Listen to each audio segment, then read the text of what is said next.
mana shu nimchada yurishgan ekan. Mana hozir nimcha ichida jempir. Kurtkaga bormasam yo'q deyapti. Mana shu holatda maytga olib kelishayotgan ekan. Ko'rsatgan.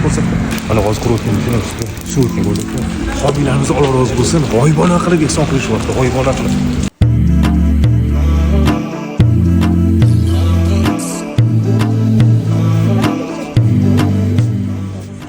Homiyimiz Alloh rozi bo'lsin, g'oyibona qilib o'zlari kelib keltiryaptilar. Uchta homiyim, bir muslim opamiz o'zlari qiynalgan holatda farzandlarni qishda sovib yurganini bilib turib, shu bolajonlarimiz oyoq kiyimdan olib qo'ydilar.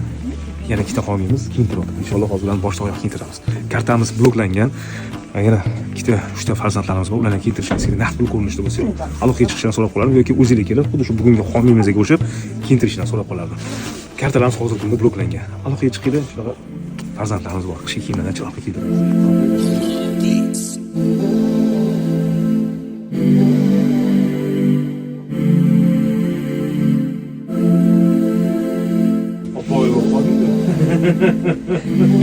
Hadi, değil mi? Güzel. Nima niyat qilding? 4-5 yildan keyin siz bilan hamkorlik qilishga. Subhanalloh. Alloh nasib qilsin. Eshitdinglarmi?